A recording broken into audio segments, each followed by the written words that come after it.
नमस्कार। आज के इस एक्सप्लेनर में हम एक ऐसे जबरदस्त नीतिगत बदलाव पर बात करने वाले हैं जिसने तमिलनाडु के सिनेमा इंडस्ट्री में सच में एक नई जान फूंक दी है। देखिए, वहाँ सिनेमा सिर्फ टाइम पास नहीं है बल्कि एक पूरा सेलिब्रेशन है। लेकिन क्या आपको पता है कि दशकों से एक बहुत ही पुरानी और उबाऊ नौकरशाही प्रक्रिया इस सेलिब्रेशन का मजा किरकिरा कर रही थी? बिल्कुल।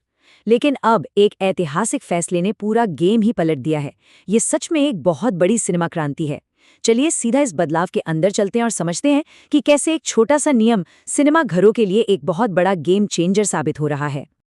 अब स्क्रीन पर दिख रहा ये नंबर 5 कोई आम नंबर नहीं है। यकीन मानिए, तमिलनाडु के सिनेमा घरों के लिए ये सिंगल डिजिट एक बहुत बड़ी जीत का प्रतीक है। ये उनकी कमाई, दर्शकों की सुविधा और किसी भी नई फिल्म के रिलीज होने पर जो पागलपन वाला उत्साह होता है ना, उसे संभालने की क्षमता में एक बहुत लंबी छलांग है। ये वो जादुई आंकड़ा है जिसके लिए फिल्म इंडस्ट्री ना जाने कब से संघर्ष कर रही थी। तो चलिए सबसे पहले ये समझते हैं कि आखिर इस पूरी कहानी की शुरुआत कहाँ से हुई। वो कौन सी चिंगारी थी जिसने इस बदलाव को जन्म दिया?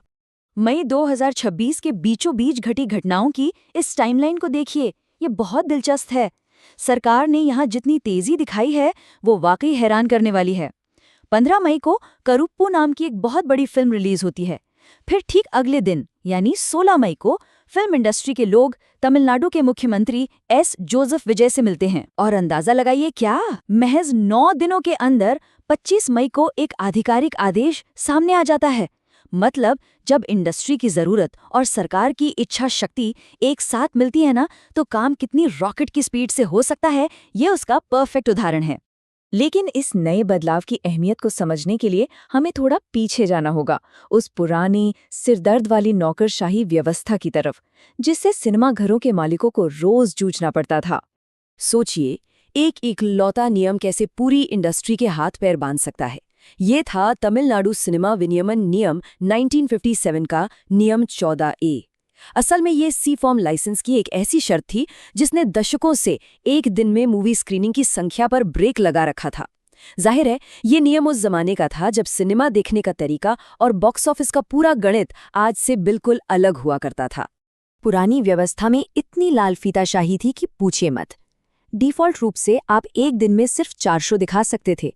अगर त्योहार या छुट्टी का दिन है और सिनेमा घर को एक एक्स्ट्रा यानी 5वां शो दिखाना है, तो भाई आपको लाइसेंसिंग अथॉरिटी या जिला कलेक्टर के पास जाकर विशेष अनुमति लेनी होती थी। और अगर आप चेन्नई शहर में हैं तो सीधे पुलिस कमिश्नर की परमिशन चाहिए थी। अब आप ही सोचिए, एक सिंगल एक्स्ट्रा स्क्रीनिंग के लिए इन सरकारी दफ्तरों के कितने चक्कर काटने पड़ते होंगे। सच में एक पूरा लॉजिस्टिकल नाइटमेयर।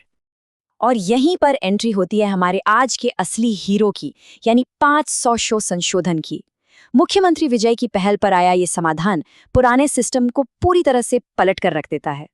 ये पुरानी और नई व्यवस्था का अंतर स्थिति को बिल्कुल साफ कर देता है। एक तरफ वो पुराना दौर जहां 4 शो की लिमिट थी और 5वें के लिए परमिशन की लंबी लाइन, और दूसरी तरफ ये नया नियम जहां किसी भी नई तमिल फिल्म के लिए 5 शो की अनुमति ऑटोमेटिकली मिल जाती है। अब किसी दफ्तर के बाहर धक्के खाने की कोई जरूरत नहीं। लेकिन रुकिए, यहाँ एक बहुत ही क्रूशल बात है जिस पर हमें ध्यान देना है, और वो है ये नंबर 7। इस नए नियम के मुताबिक किसी भी नई तमिल फिल्म को अपनी रिलीज डेट से लेकर शुरुआती 7 दिनों तक पूरे 5 शो चलाने की खुली छूट है। हम सब जानते हैं कि बॉक्स ऑफिस कलेक्शन के लिए वो पहले 7 दिन कितने अहम होते हैं ना। अब इस गोल्डन विंडो में सिनेमा घरों को पूरी आज़ादी दे दी गई है। तो ये तो हुई रिलीज के पहले हफ्ते की बात, लेकिन उसके बाद क्या?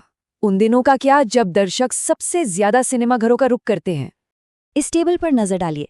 ये बहुत ही खूबसूरती से समझाता है कि कैसे इस संशोधन ने मुनाफे वाले हर एक दिन को कवर कर लिया है।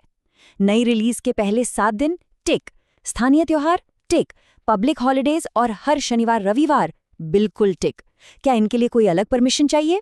बिल्कुल नहीं। मतलब जिन दिनों थिएटर्स में सबसे ज्यादा भीड़ होती है, उन्हें पूरी तरह से रेड टेप से आजाद कर दिया गया है। ये सिनेमा घरों के लिए कितनी बड़ी राहत है। और इस बात पर पक्की मोहर लगती है सीधे मुख्यमंत्री कार्यालय के इस बयान से।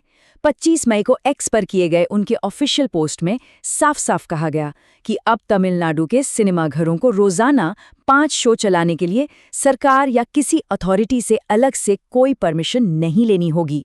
सीधी बात, नो बकवास। ये उस पुरानी नौकरशाही रुकावट का एक ऑफिशियल द एंड था। चलिए अब इस पूरी पॉलिसी शिफ्ट को इंडस्ट्री की मौजूदा ज़मीनी हकीकत और बॉक्स ऑफिस की हालिया ब्लॉकबस्टर्स के साथ जोड़कर देखते हैं। यहाँ इस फैसले की टाइमिंग बहुत कुछ कह जाती है। 15 मई को सूर्या और त्रिशा कृष्णन की फिल्म करुप्पूर रिलीज होती है और बॉक्स ऑफिस पर तहलका मचा देती है, एक बहुत बड़ी ब्लॉकबस्टर। खुद सीएम विजय भी फिल्म की टीम को बधाई देते हैं। इतनी बड़ी हिट का आना और उसके ठीक बाद पूरी इंडस्ट्री के लिए ऐसा गेम चेंजिंग नियम लागू होना, ये साफ दिखाता है कि सरकार सिनेमा के आर्थिक इम्पैक्ट को कितनी गंभीरता से ले रही है। तो अब इस पूरे एक्सप्लेनर के बाद एक बहुत ही दिलचस्प सवाल खड़ा होता है। जब पुरानी लाल फीता शाही का पूरी तरह से सफाया हो चुका है और नई फिल्मों को पहले हफ्ते और वीकेंड्स पर 5 शोज का एक गारंटी शुदा सॉलिड लॉन्च पैड मिल रहा है, तो ये आने वाली तमिल फिल्मों के बॉक्स ऑफिस की रफ्तार को किस हद तक बदल देगा।